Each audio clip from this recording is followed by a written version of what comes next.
এবার তোকে কি করব? তোকে এইভাবে ছেড়েও দিতে পারবো না। না স্যার। চল।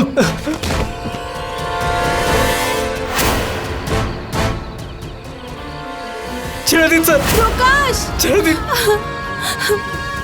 না, গ্রামবাসীরা কেউ তো বাঁচাও। প্রকাশ না।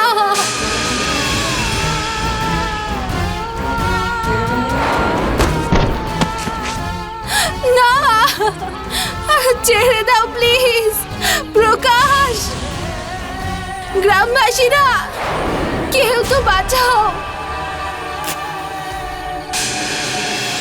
প্রকাশ, প্রকাশ।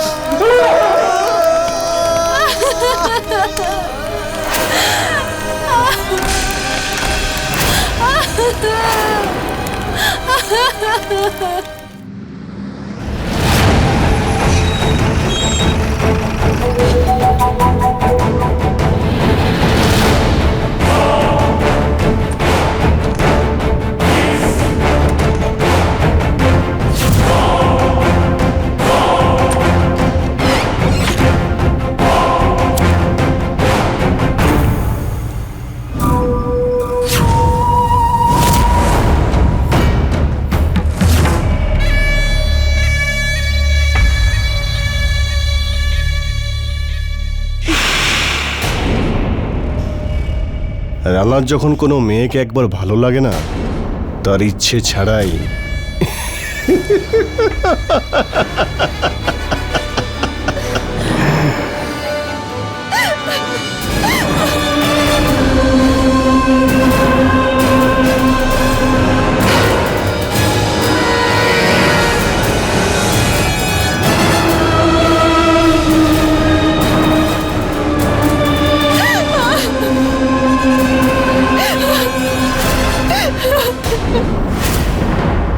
যত্র নরেস্তু পূজন্তে রমন্ত্রে তত্ত্ব দেবতা, অর্থাৎ নারী পুজো যেখানে করা হয় সেখানেই দেবতারা বাস করেন। কিন্তু বন্ধুরা, দুঃখের বিষয় এটাই যে আমাদের ভারতবর্ষে প্রত্যেক 3 মিনিটে কোনো না কোনো নারীর ওপর অত্যাচার করা হয়। তা সে মারপিটের ব্যাপার হোক, পণ প্রথা, পণ হত্যা, ডোমেস্টিক ভায়োলেন্স বা কোনো শ্লীলতাহানির ঘটনা হোক। আশ্চর্যের বিষয় তো এটাই যে আমাদের সমাজে পুরুষদের যেভাবে পুজো করা হয় ঠিক সেভাবেই স্ত্রীদেরও পুজো করা হয়। তা সে ব্রহ্মা, বিষ্ণু, মহেশ্বর হোক বা দেবী সরস্বতী, পার্বতী, লক্ষ্মী বা শক্তি রূপিণী দুর্গা, সবাইকেই পূজনীয় মানা হয়। তবে এ কেমন ঘটনা ছিল যে যে সমাজে স্ত্রীকে দেবী রূপে দেখা হয় সেখানে কোন পাপী যে ওই দেবীকে পায়ের নিচে পিষে ফেলতে চেয়েছিল? নমস্কার, আমি অমিত পাচৌরি। ক্রাইম অ্যালার্টের এই এপিসোডে আপনাদেরকে নিয়ে যাব পশ্চিমবঙ্গের দুর্গাপুর শহরের একটি ছোট্ট গ্রামের এক ঘটনার সঙ্গে আলাপ করাতে, যেখানে এই অত্যাচারী শুধুমাত্র মহিলাদের সম্মান নিয়েই খেলছিল না, বরং সাথে সাথে যে তার সামনে মাথা তুলে দাঁড়াতো তাকে চুপ করিয়ে দিত। স্যার, স্যার বলো। কাল সন্ধ্যে থেকে আমার মেয়ে বাড়ি ফেরেনি। আরে তবে তো পালিয়ে গেছে। কারোর সঙ্গে চক্কর নিশ্চয়ই আছে, বেঁধে রাখা উচিত ছিল না? স্যার, এনার মেয়েকে রানা সাহেব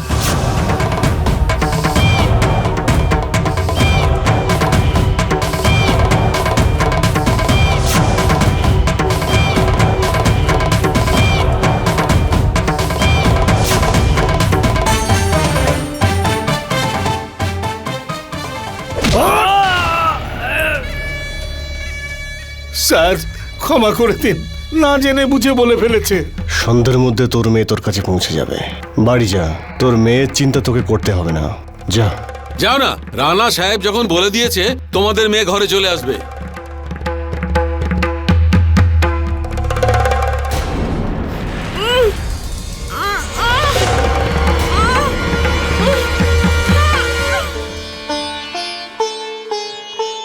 এ তো খুব খুশির খবর। মা দুর্গার আশীর্বাদে কলকাতায় তুই চাকরিও পেয়ে গেছিস।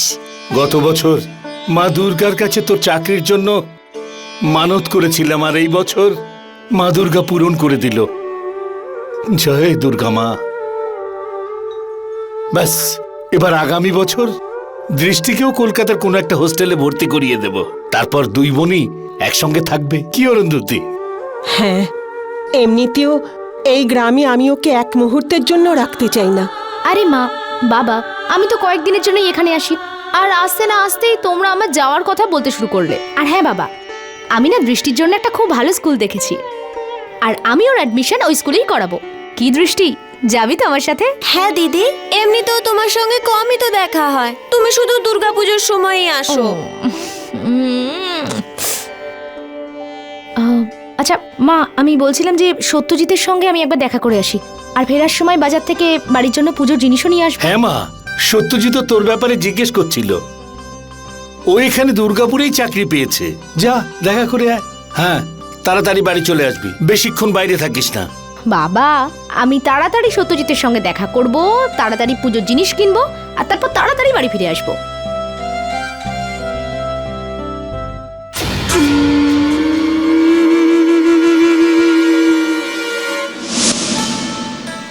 তাহলে সময় হলো তোমার ফিয়ান্সের সঙ্গে দেখা করার? আমি তো আসতে চাইছিলাম না, কিন্তু বাবা মা এত জোর করলো যে আসতে হলো। এটা তো ভালো কথা যে এখন তুমি কলকাতাতেই জব করবে। আমিও দুর্গাপুর থেকে আমার ট্রান্সফার কলকাতাতেই করিয়ে নেবো ভাবছি। কেন?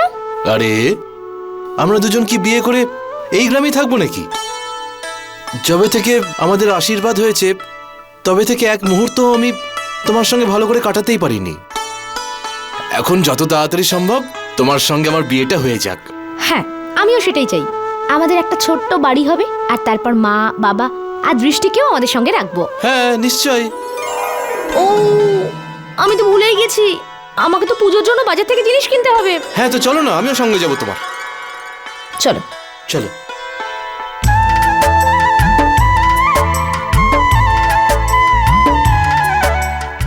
শোনো, আমি এক্ষুনি আসছি, তুমি এখানেই থাকবে। হ্যাঁ, তাড়াতাড়ি চলে এসো যেন।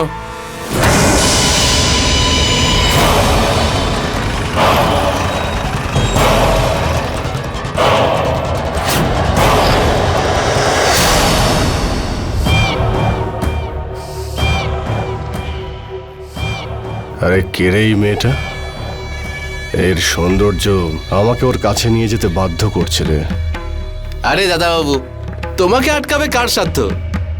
এখন যখন পছন্দ করেই নিয়েছো তাহলে নিজের মতন করে নাও। হুম।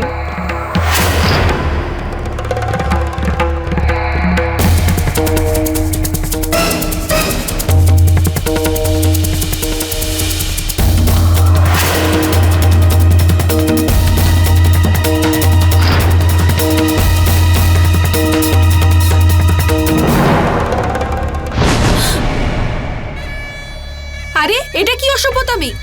আরে বাপরে, এত গরম? হ্যাঁ, কোনো ব্যাপার না, কোনো ব্যাপার না, এক্ষুনি আমি তোমার গরম ঠান্ডা করে দিচ্ছি। আরে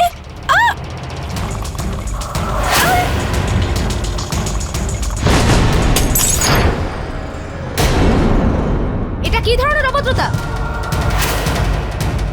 কে তুমি? এই গ্রামে তো আগে তোমায় কখনো দেখিনি। মনে হচ্ছে আমার ব্যাপারে তুমি কিছুই জানো না, না হলে এটা করার আগে 100 বার ভাবতে তুমি। আমি যেই হই না কেন, কিন্তু আমার সামনে কোনো মেয়ের সঙ্গে অসভ্যতা করতে আমি দেব না তোমাকে। এই মেয়ে, তোমার মাথা ঠিক নেই, তুমি কিন্তু নিজের বিপদ ডেকে আনছো। বিপদ। দাদাবাবু, দাদাবাবু, কন্ট্রাক্টের ড্র খুলতে চলেছে। আমরা তাড়াতাড়ি না পৌঁছালে কন্ট্রাক্ট হাত থেকে বেরিয়ে যাবে।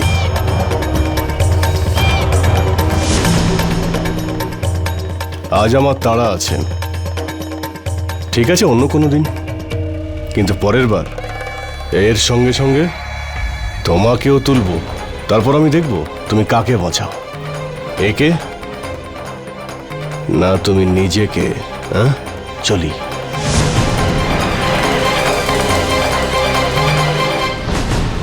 কি দরকার ছিল বাজারে যাওয়ার? আমি আসার পর যেতে পারতে। আরে তুমি নিজেই যদি এরকম ভুল করো তাহলে তো এটাই হবে না? একদম ঠিক বলেছো প্রকাশ তুমি। আর বর্ণা, তোমার কি দরকার ছিল মাঝখানে কথা বলার? এই গ্রামে এটা প্রথমবার হচ্ছে না। আর এই গ্রামের প্রত্যেকটা পুরুষ মহিলা সবাই জানে যে রানা কি ধরনের একজন মানুষ। তা সত্ত্বেও একজন গুন্ডা সবার সামনে অসভ্যতা করলো আর তোমরা সবাই ওকে সাপোর্ট করার বদলে ওই গুন্ডাটার হয়ে কথা বলে যাচ্ছ। আর সত্যজিৎ নম্রতার জায়গায় যদি আমি ওখানে থাকতাম তখনও তুমি এই কথাই বলতে। আমাদের অন্তত পুলিশের কাছে গিয়ে ওর নামে কমপ্লেন তো করা উচিত। রানা একজন বড় ঠিকাদার, হ্যাঁ, আর টাকার জোরে ও পুলিশকে হাতের মুঠোয় করে রেখেছে। ভালো হবে যদি আমরা এই কথাটা এখানেই শেষ করে দিই। পুলিশের কাছে গিয়েও কোনো লাভের লাভ হবে না। সত্যজিৎ একদম ঠিক বলছে।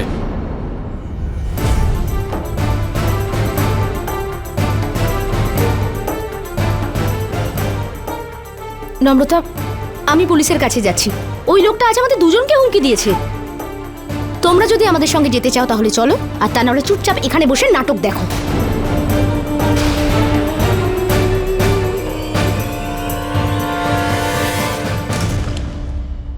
তাহলে আপনি বলতে চাইছেন যে রানা সাহেব আপনাকে আর এনাকে বাজারের মধ্যে অপমান করেছে?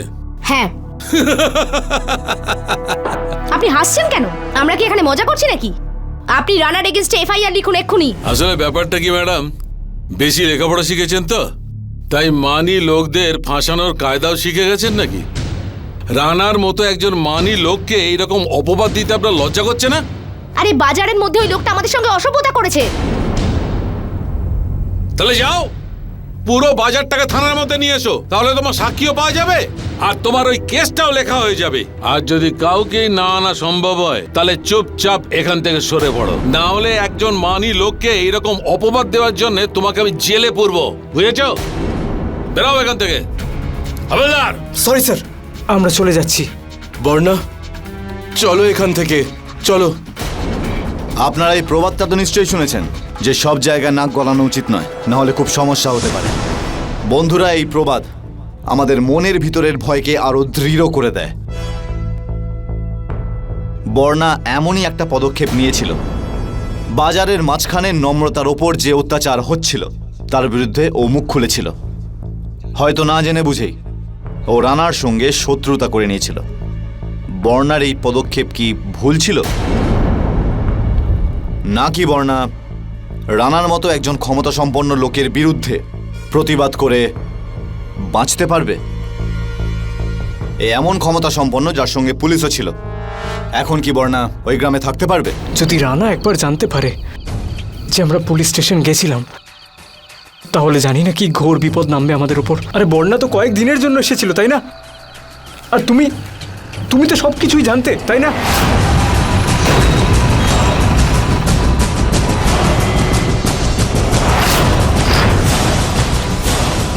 যেটার ভয় পাচ্ছিলাম সেটাই হলো, রানা এসেছে নিজের লোকেদের সাথে। তুমি ভেতরে রুমে যাও আর একদম চুপচাপ বসবে, আমি দেখছি এদেরকে। তুমি যাও ভেতরে, যাও।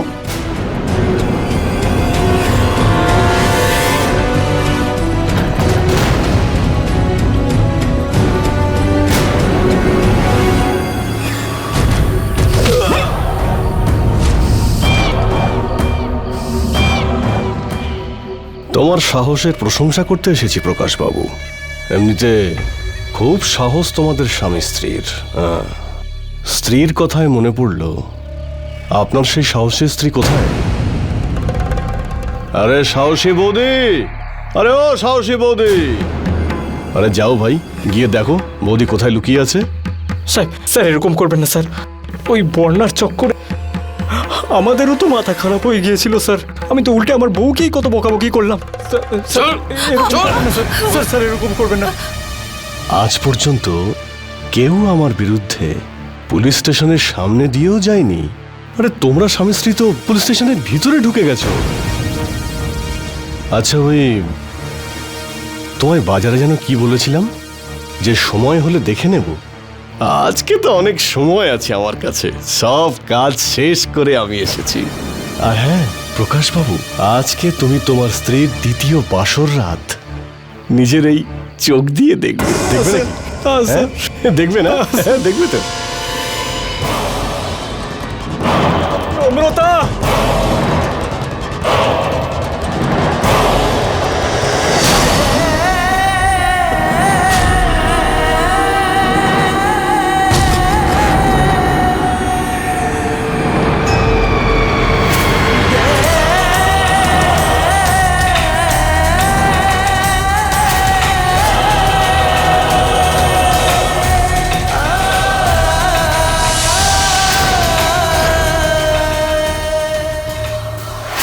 এবার তোকে কি করব? তোকে এইভাবে ছেড়েও দিতে পারবো না। না স্যার, চল।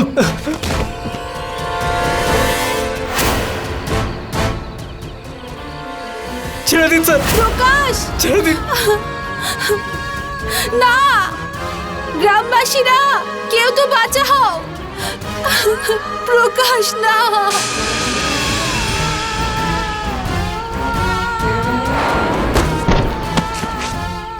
না, ছেড়ে দাও প্লিজ। প্রকাশ, গ্রামবাসীরা কেউ তো বাঁচাও। প্রকাশ, প্রকাশ,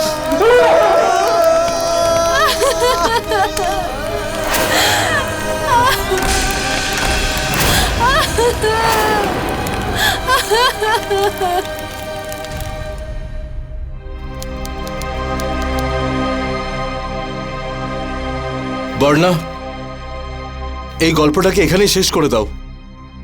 তোমার জন্য প্রকাশের প্রাণটা চলে গেল। আমি মানছি যে কারণটা তুমি নও, কিন্তু কথাটা বোঝার চেষ্টা করো। আমরা রানার কিচ্ছু করতে পারবো না। কিন্তু সত্যজিৎ, যদি আমরা চুপ করে থাকি তাহলে রানার মতো রাক্ষসগুলোর সাহস তো আরো বেড়ে যাবে। আমাদের এই চুপ করে থাকাটাই ওদের শক্তি। তা তুমি কি ঠিকই নিয়ে রেখেছো নাকি সবার প্রতিবাদ করার? এটা কোনো একটা বাড়ির গল্প নয়। যার মেয়ে ওর খপ্পরে পড়েনি, ভেবে নাও তার ভাগ্য খুব ভালো। তার মানে যতক্ষণ আমরা রানার হাত থেকে বেঁচে আছি ততক্ষণ আমরা নিজের ভাগ্যের দোহাই দিয়ে যাব। সত্যজিৎ, আমি চুপ করে থাকবো না। এই গল্পটা যখন আমাকে দিয়ে শুরু হয়েছে, শেষটা তাহলে আমিই করব।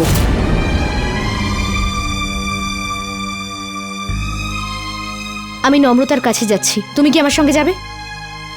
বর্ণা, এবার যদি তুমি রানার বিরুদ্ধে আর কিচ্ছু করেছো তাহলে কিন্তু আমি তোমার সঙ্গ দিতে পারবো না। আর এই কথাটা খুব ভালো করে বুঝে নাও। যদি তুমি একটা সঠিক সিদ্ধান্তে আমার পাশে না দাঁড়াতে পারো তাহলে সারা জীবন কি করে পাশে থাকবে তুমি বলো?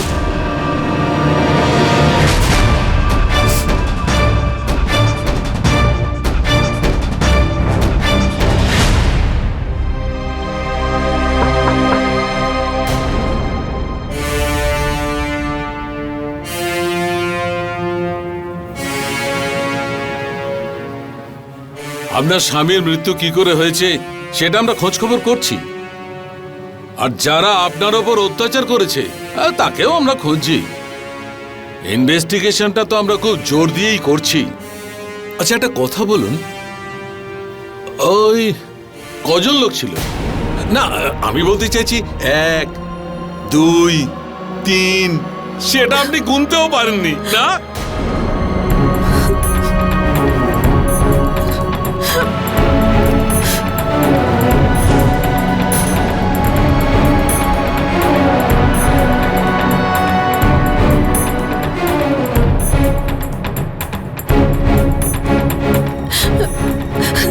এখানে টাইম পাস করবেন না প্লিজ। আপনি তো জানেন যে প্রকাশকে কে খুন করেছে। যান গিয়ে নিজের মালিককে অ্যারেস্ট করুন, যার সামনে আপনি ল্যাজ নাড়ান। আপনি কোনো প্রমাণ ছাড়া একজন মানি লোককে দোষী সাব্যস্ত করছেন। আপনার প্রবলেমটা কি? আপনার সঙ্গে রানার কোনো ব্যক্তিগত শত্রুতা আছে? যখনই দেখছি তখনই আপনি ওর পেছনে পড়ে আছেন। তুমি খুব ভালো করেই কথাটা জানো যে এই বস্তির কোনো মানুষ রানার এগেইনস্টে সাক্ষী দেবে না। কিন্তু সেদিন তুমি ওই ভালো মানুষকে কোনোভাবেই বাঁচাতে পারবে না যেদিন এই বস্তির প্রত্যেকটা মানুষ ওর এগেইনস্টে মুখ খুলবে। সেদিন তোমার না এই পুলিশের উর্দি কাজে আসবে, আর না তোমার রানার দাদাগিরি। যাও গিয়ে বলে দাও ওকে ওর শেষ সময় ঘনিয়ে এসেছে।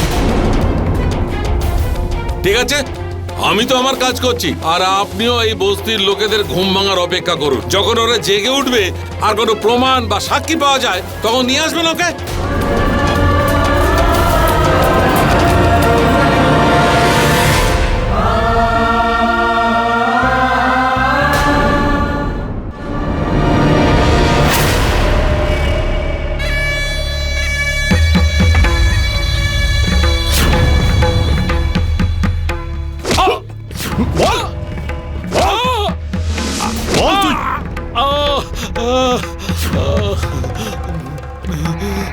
দুর্গাপুরে মদের ঠেক শুধুমাত্র এই রানার নামেই চলে রে। আর সেই ঠেক তুই আমার থেকে কেড়ে নিবি? আমার থেকে? হাট! হাট! হাট! হাট! হাট! হাট! বল ইন্সপেক্টর, ফোন করেছিলি কেন? রানা সাহেব, ওই প্রকাশ মার্ডারের কেসটা তো আমি ম্যানেজ করে নিয়েছি, কিন্তু কিন্তু কি? কিন্তু আর একটা মেয়ে আছে না, বর্ণা, ও বড্ড বেশি ফড়ফড় করছে। শহর থেকে পড়াশোনা করে এসছে তো, ওর জ্ঞান গম্ভীরটা অনেক বেশি।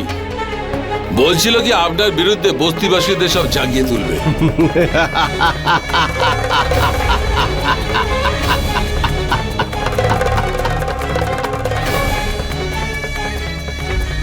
বস্তির লোকেরা আমার বিরুদ্ধে কথা বলবে? আমার বিরুদ্ধে?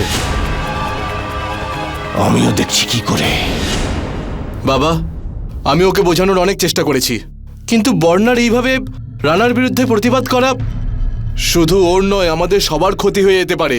তুমি একদম চিন্তা করো না বাবা, ওকে আসতে দাও, আমি ওর সঙ্গে কথা বলবো। কি দরকার ছিল অন্যের ব্যাপারে মাথা গলানোর? অন্তত নিজের বোনের কথা তো একবার ভাববি। যদি কাল ওর কিছু একটা হয়ে যেত তাহলে? কিন্তু এতে দিদির ভুলটা কি? খারাপ লোকের তো শাস্তি পাওয়া উচিত। তুই চুপ কর, একদম চুপ। এই মেয়েকে আটকাতে হবে, না হলে ও নিজের সাথে আমাদেরকেও।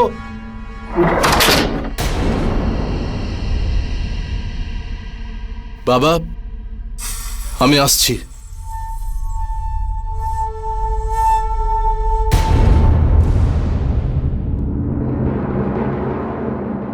কি দরকার ছিল তোর অন্যের ব্যাপারে মাথা গলানোর? আরে আমি তোর বাবা, তোর বোনের প্রতি কোনো দায়িত্ব আছে নাকি? তোকে ছোটবেলা থেকে দূরে হোস্টেলে রেখেছি, এই বস্তি থেকে দূরে রেখেছি, কারণ বস্তির কুনজর যেন তোর উপর না পড়ে। কলকাতায় ভালো চাকরি পেয়েছিস, ভালো করে চাকরি কর, সত্যজিৎকে বিয়ে কর আর নিজের সংসার কর।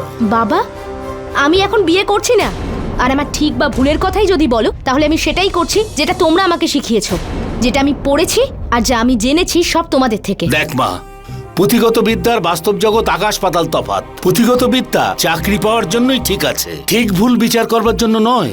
না বাবা, আমি ঠিক কাজ করছি, আর এখন তো এই লড়াইয়ে আমি অনেকটা এগিয়ে গেছি। কে থাকবে তোর সঙ্গে বল? আরে কারোকে পাবি না তুই তোর পাশে, এক এক করে সবার প্রাণ যাবে। আরে আরে নিজের বোনের কথাও তো একটু ভাব। মা, তুমি কাঁদছো কেন? মা, তোমার মেয়ে তো ঠিক কাজ করছে, আর এটা শুধুমাত্র আমি নিজের জন্য নয়, বরং বস্তির প্রত্যেকটা মেয়ের জন্য করছি, দৃষ্টির জন্য করছি। ব্যাস, অনেক হয়েছে। তুই একটা কাজ কর, নিজের জিনিসপত্র গোছা আর যা, চলে যা তুই কলকাতা। কিন্তু মা, ব্যাস, আর একটা কথা বলবি না, আমি বলেছি না তুই যা। দেখ, আর তুই যদি না যাস তাহলে আমার মরা মুখ দেখবি, বুঝেছিস? যা এখান থেকে, চলে যা। ঠিক আছে মা, যদি আমি চলে গেলে তুমি খুশি হও তাহলে আমি চলে যাব মা, কিন্তু প্লিজ তুমি এভাবে কেঁদো না মা।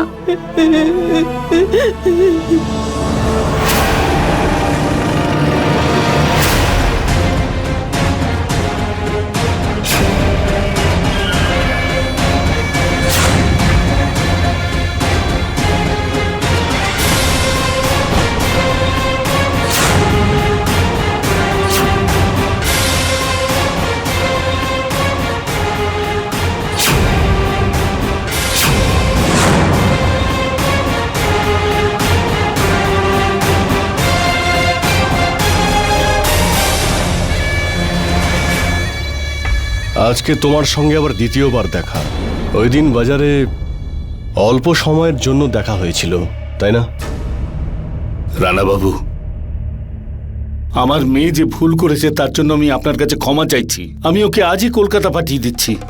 আজকের পর আপনার আর কোনো অসুবিধা হবে না। নিজের মেয়েকে আমার বিরুদ্ধে উস্কাচ্ছিস তুই? এই বল কে? আমার বিরুদ্ধে যে যায় তাকে আমি উপহার হিসেবে ঠিক কি দিই।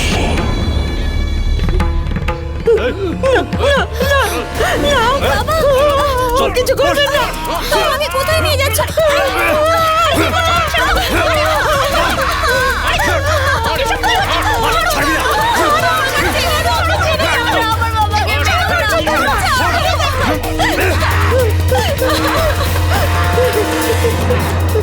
প্লিজ আমার পরিবারকে ছেড়ে দাও, আমার বাবাকে মেরো না প্লিজ।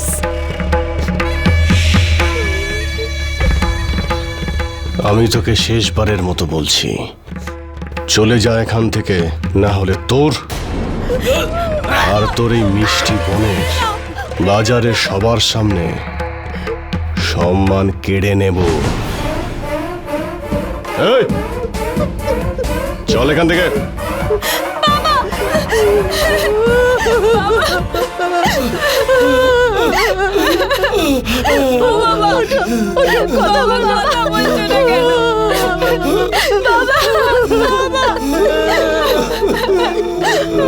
সত্যের পথে অনেক বাধা আসতে পারে, কিন্তু সত্য কখনোই হারতে পারে না। আর বর্ণা এই কথাটা জানতো, সেই জন্য ও সত্যের সাথেই ছিল। ওর মা বাবার ওপর অত্যাচার করা হচ্ছিল, কিন্তু প্রশ্ন এখন এটাই যে বর্ণা নিজের মা বাবার কথা মেনে রানার মতো একজন লোকের বিরুদ্ধে না লড়ে কলকাতা ফিরে যাবে। চলুন দেখা যাক।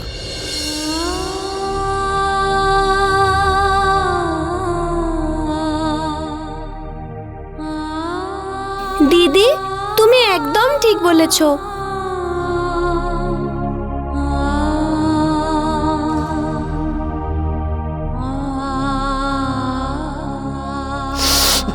তোকে এই লোকগুলো খুব মেরেছে, তাই না? দিদি আমাকে স্কুলে পড়িয়েছে যে কেউ যদি আমাদের উপর অত্যাচার করে তাহলে সেটা সহ্য করা উচিত নয়, উল্টে সেটার মোকাবিলা করা উচিত। দিদি, মা দুর্গাও তো মহিষাসুরকে বধ করেছিলেন, উনিও তো একজন মহিলা ছিলেন। কেন সব মেয়েরা মা দুর্গার মতো শক্তিশালী হতে পারে না?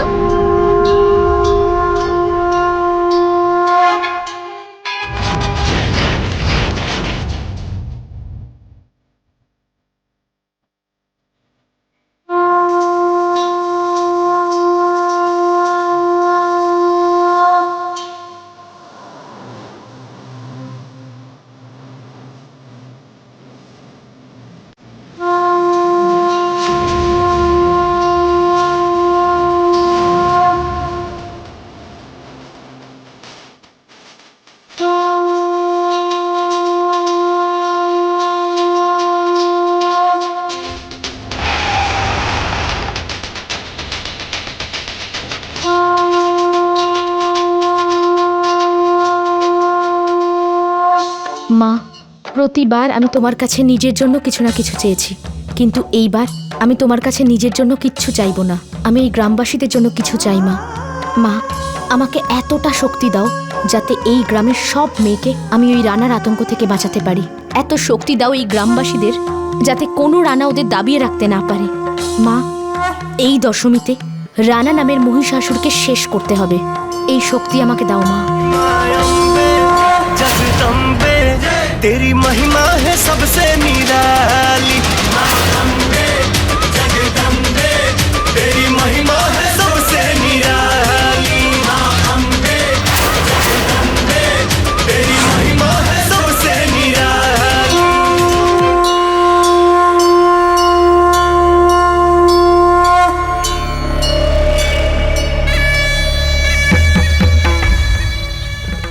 ঘোষ বাবু, আজকে রাতের মধ্যেই নিজের মেয়েকে কলকাতায় পাঠিয়ে দেবেন।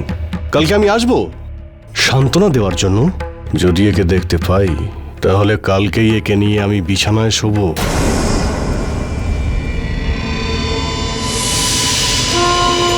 জয় মা।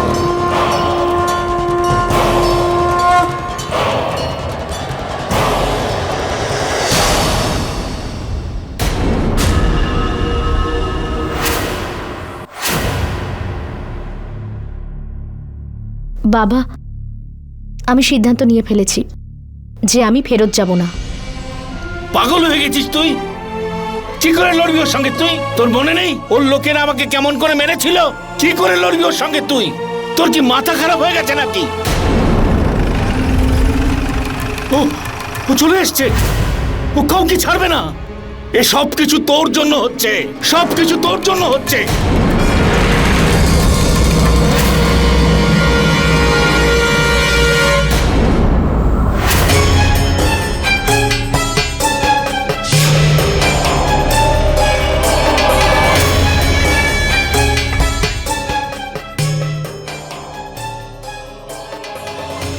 দৃষ্টি তুই তাড়াতাড়ি উপরে চলে যা, উপরে চলে যা। সঙ্গে থাকবো।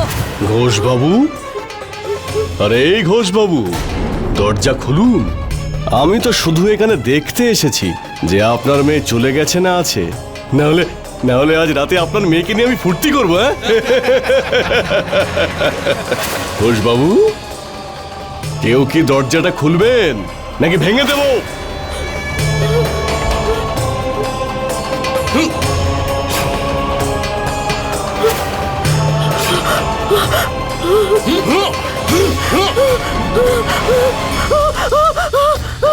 বনা, আরে বনা মা, তুই দরজা খোল, খোল দরজা। বনা, বনা।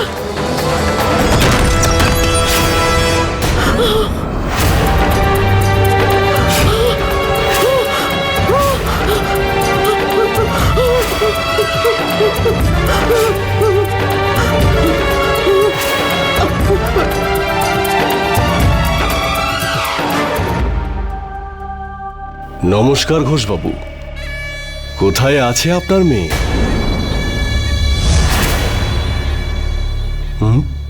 আচ্ছা, তো ভেতরে লুকিয়ে রেখেছেন মেয়েকে?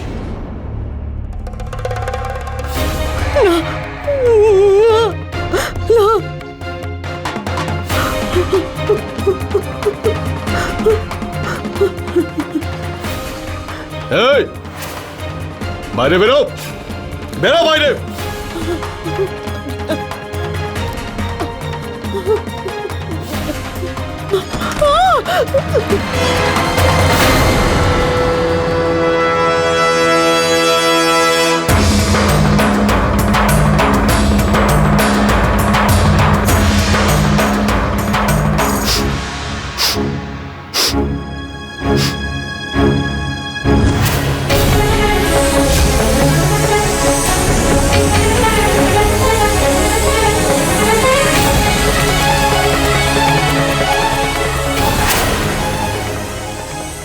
আয় রানা, সাহস থাকলে আমাকে তুলে নিয়ে যা। ভয় পাচ্ছিস কেন? আয়। পাগল হয়ে গেছিস? নিজেকে তুই পুড়িয়ে মারবি? হ্যাঁ, আমি তো মরবই, কিন্তু তোকে আমার সঙ্গে নিয়ে মরবো। ফেল, এই ফেলে দে, ফেলে দে বলছি। আমি বলছি ফেলে দে, ফেল। ফেল ফেল ফেল বলছি, ফেলে দে। আরে নিজের বাবা মাকে পুড়িয়ে মারবি নাকি? ফেল। আমার নিজের মা বাবাকে নিয়ে কোনো চিন্তা নেই।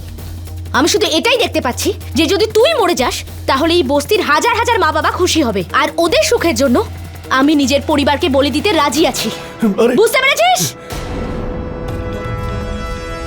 ঘোষ, তোর মেয়ে পাগল হয়ে গেছে, পাগল হয়ে গেছে। আজকে তো আমি চলে যাচ্ছি, কিন্তু এর পরিণাম খুব খারাপ হবে বলছি, খুব খারাপ হবে। এই চল।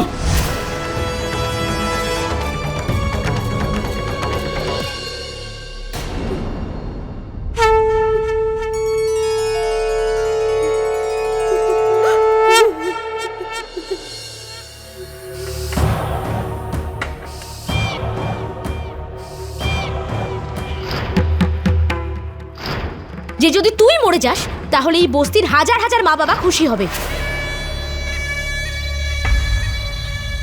ওই মেয়েটা আমার সঙ্গে যা করেছে, যা আজ পর্যন্ত আমার সঙ্গে কেউ করার সাহস পায়নি। ও রানাকে চ্যালেঞ্জ করেছে, রানাকে।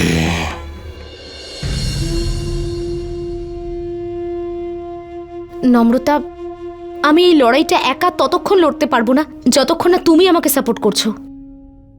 রানা তোমার থেকে তোমার সংসার কেড়ে নিয়েছে, আর আমি চাই যে তুমি এই লড়াইটা আমার সঙ্গে লড়ো। আমার তোমার সাপোর্ট চাই নম্রতা।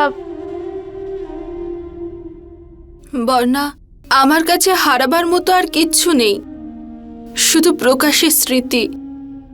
আমি কারোর জন্য কি বলতে পারি?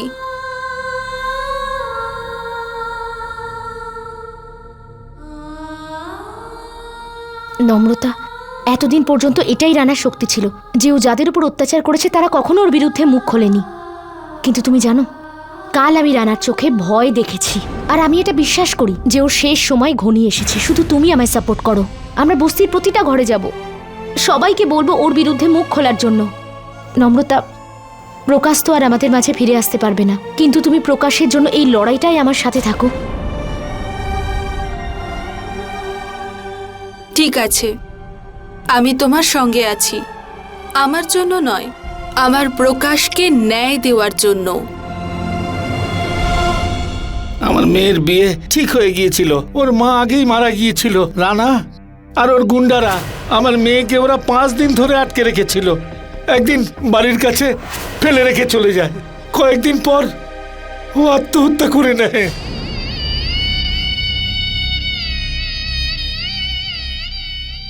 মা, তুমি তো কাল শহরে চলে যাবে, আর এখানে আমাদের বাঁচা মুশকিল হয়ে যাবে। আর ওই 2-4 জন মুখ খুললেই ওর পাপ কাজ শেষ হয়ে যাবে না? কিন্তু কাকা, আপনি আপনার মেয়েকে শুধুমাত্র ওই রাক্ষসের জন্য হারিয়েছেন, আর পুলিশ ততক্ষণ কিছু করবে না যতক্ষণ না আমরা সবাই একসাথে প্রতিবাদ করব। প্রকাশকে রানা মেরেছে এই কথাটা এই বস্তির প্রত্যেকে জানে, কিন্তু পুলিশ এই জন্য কিছু করছে না কারণ আমাদের কাছে কোনো সাক্ষী নেই। কাকা, আপনার মেয়ে রক্ষা, আর না জানি কত মেয়ে এই মাটিতে মিশে যাবে যদি আমাদের নিজেদের মুখ না খুলি।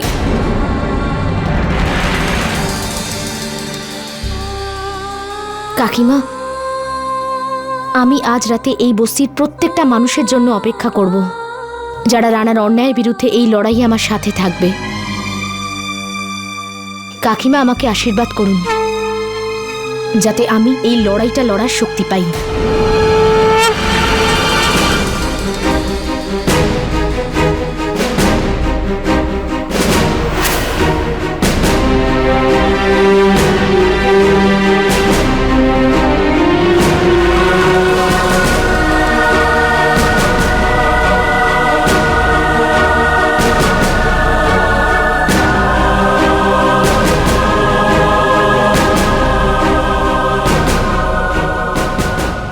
তোমার কি মনে হয় কেউ কি আসবে? আমার মা দুর্গার ওপর এইটুকু বিশ্বাস তো আছে, উনি আমাকে রানার বিরুদ্ধে লড়াই করার জন্য শক্তি দিয়েছেন। ওনার ওপর আমার যথেষ্ট বিশ্বাস আছে, কেউ না কেউ তো নিশ্চয়ই আসবে।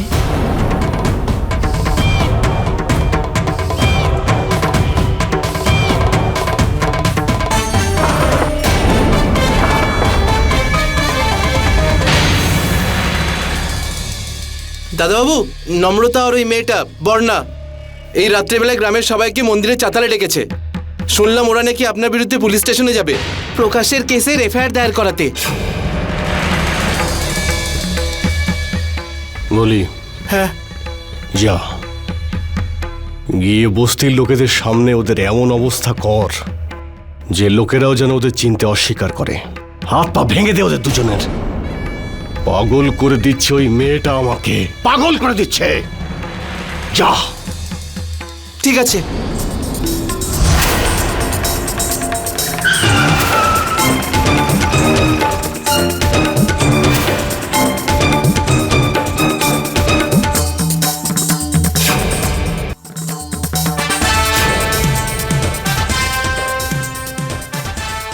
কি হলো, কেউ আসেনি নাকি? আসবে, আর তোদের চোখের সামনেই আসবে, আর তারপর গিয়ে সবটা জানাস তোদের বাবাকে। চল। ছাড়ো, কি করছো? খুব সাহস হয়েছে না তোর? হ্যাঁ, তোকে এইখানে দাঁড়িয়েই এই গ্রামের সবার সামনে মারবো। দেখি এই গ্রামে কে বাঁচাতে আসে তোকে। দাঁড়া, যদি তোর লড়াই করার এতই শখ তবে আমার সঙ্গে লড়াই কর। যতদিন আমি বেঁচে আছি তুই এদের কোনো ক্ষতি করতে পারবি না।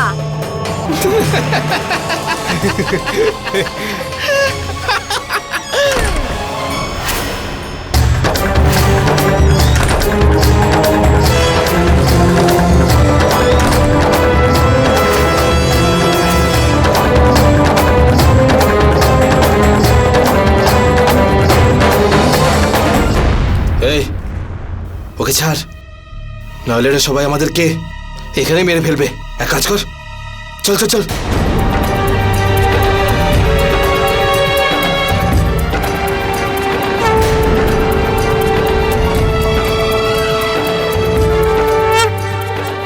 আমি তো তোমাকে বলেছিলাম নম্রতা, সবাই আসবে। বর্ণার অদম্য সাহস এবং মনের জোর সমস্ত রং দেখাতে শুরু করে দিয়েছিল। সবাই নয়, কিন্তু কিছু লোক বর্ণার সাথে ছিল। ওনারা এই কথাটা বুঝতে পারছিলেন যে এই লড়াইটা বর্ণার একার নয়, প্রত্যেকের জন্য। যখন কিছু লোক তাদের মুখ খোলে এবং কথাগুলো পুলিশের কান পর্যন্ত পৌঁছয়, পুলিশ কি দায়িত্ব পালন করলো? ঢুকবে না ভেতরে।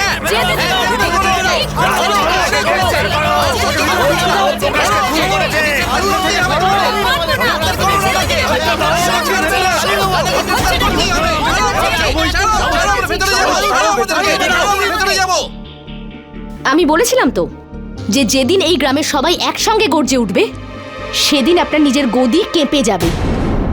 ইন্সপেক্টর, দেখতে পাচ্ছ তো কত রেগে আছে ওই মানুষগুলো। ওরা সুবিচার চায়। তাহলে এখনো কি ওদের বয়ান নিতে অস্বীকার করবে তুমি? দেখো, রানার বিরুদ্ধে এদের বয়ান তো আমি নিয়ে নেব, কিন্তু তুমি ওর কিচ্ছু করতে পারবে না। আমার কাজ ছিল বোঝানো, বাকি তোমার ইচ্ছা। হাবিলদার, আসতে দাও ওদের।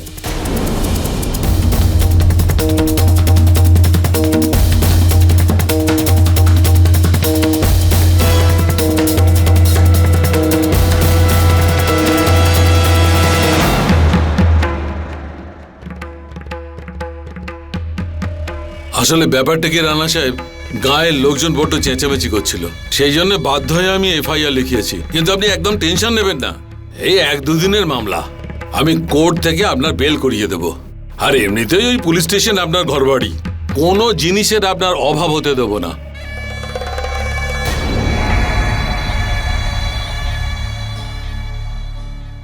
যদি এক রাতের বেশি আমি পুলিশ স্টেশনে কাটাই, তাহলে তোর উর্দির সঙ্গে আমি তোর গায়ের চামড়াও তুলে দেব।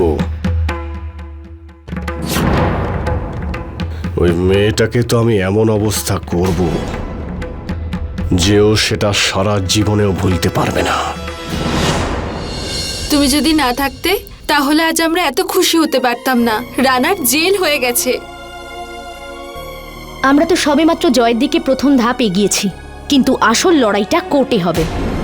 আর আমার এই বিশ্বাস আছে যে আমাদের দেশের আইন রানার মতো রাক্ষসকে ফাঁসির শাস্তি নিশ্চয়ই দেবে।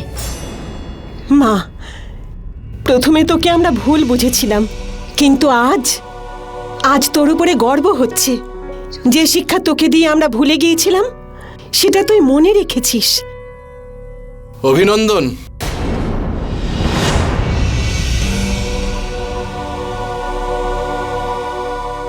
তোমার জয়ের জন্য তোমাকে অনেক অনেক অভিনন্দন।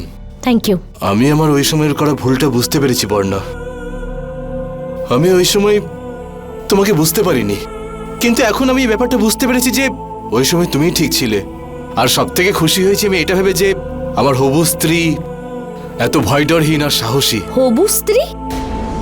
সত্যজিৎ, আমি তোমাকে বিয়ে করছি না। যে সময় আমার তোমাকে সব থেকে বেশি প্রয়োজন ছিল, তুমি সেই সময় আমার কাছ থেকে সরে গেছিলে। আর দেখো, আজ আমার সাথে পুরো গ্রাম রয়েছে। আজ আমার তোমাকে কোনো প্রয়োজন নেই। তোমার মতো পুরুষেরা সব সময় মহিলাদের দোষ ধরতে ব্যস্ত। তোমার মতো পুরুষদের জন্য না আমাদের সমাজে প্রতিদিন মহিলাদের সম্মান নষ্ট হয়। আরে তুমি কি আমাকে রক্ষা করবে? আমার তো তোমাকে দেখে করুণা হয়। আর ভালো হবে যদি এরপরে বাড়িতে তুমি না আসো।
আজ দুর্গাপুজোর বিসর্জনের দিন প্যান্ডেলে হোলি খেলা হবে।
কি গ্রামবাসীরা, তোমাদের কি মনে হয়েছিল যে আমি সারা জীবন জেলের ঘানি টানতে থাকবো? জেলের চার দেওয়ালের মধ্যে আমি পচে মরবো, আর তোমরা এইখানে বিজয় উৎসব করবে। করো এবার উৎসব। এই মেয়েটার জন্য তোমরা আমার বিরুদ্ধে গেছো, আমার বিরুদ্ধে। এবার ভোগো। আমার কথা মন দিয়ে শোনো, যদি আমি তোদের ঘরের মেয়েদের নিজের কোলে না বসাতে পারি, তাহলে আমার নাম রানা নয়। আর তুই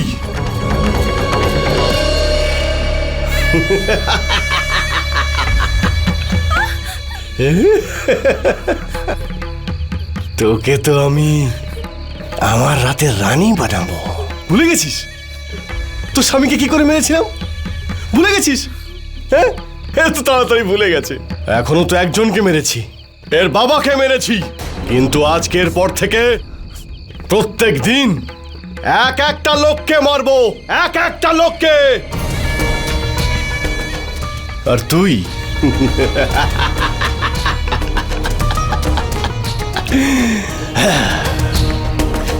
তোকে তো আমি তোর স্বামীর অভাব কখনো বুঝতেই দেব না।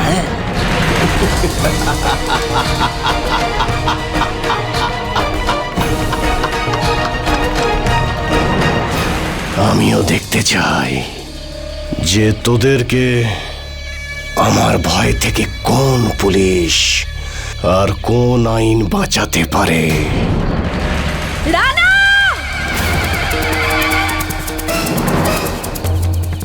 রানা, তোর পাপের ঘোড়া পূর্ণ হয়ে গেছে। আজ বিজয়া দশমী দিন।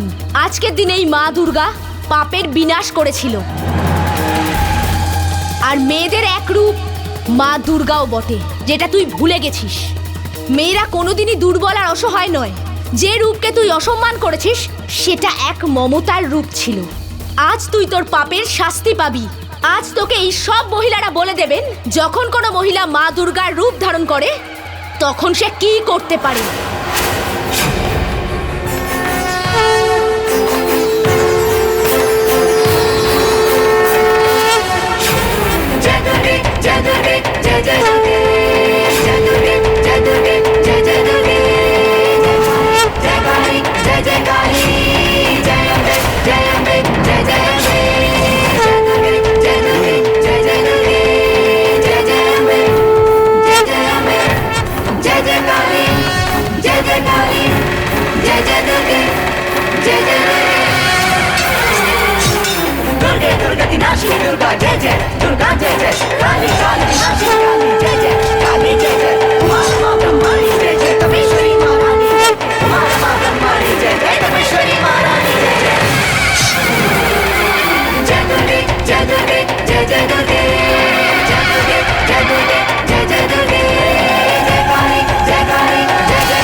जय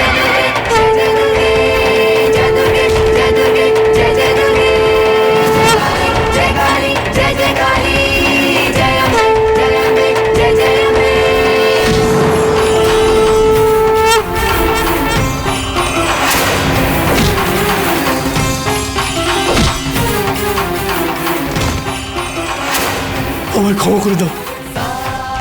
আমি আমি আমি এদের সবার কাছে হাত জোড় করে ক্ষমা চাইবো। রানা, যেভাবে মা দুর্গা মহিষাসুরকে বধ করেছিলেন ঠিক সেইভাবে আজ আমি তোর মতো পাপীর নিধন করব।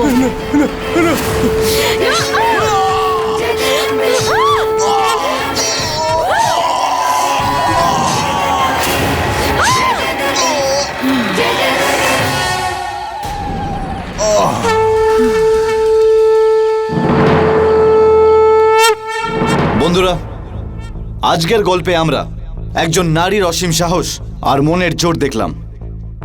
আজকের গল্পে আমরা একজন নারীর ভিতর লুকোনো দুর্গার রূপকে দেখলাম। আজকের গল্প পুরুষদের এমন এক বার্তা দিচ্ছে যে নারীকে শুধু মমতাময়ী রূপে ভেবে যেন ভুল না করে, বরং প্রত্যেক নারীর মধ্যেই মা দুর্গার অংশ থাকে। যদি একজন নারী চায় তো যে কোনো মুহূর্তেই মা কালীর রূপ ধারণ করতে পারে আর দুষ্টের বিনাশ করতে পারে। এই ঘটনার পরে এই মামলা কোর্টে বহু বছর চলতে থাকে এবং তারপর একদিন কোর্ট বর্ণা এবং গ্রামবাসীর পক্ষে তার রায় শোনায়। বন্ধুরা, আপনাদের থেকে বিদায় নেওয়ার আগে আমি আপনাদেরকে এক বিখ্যাত শায়ের নওয়াজ দেববন্দির কিছু লাইনের সঙ্গে পরিচয় করাতে চাই।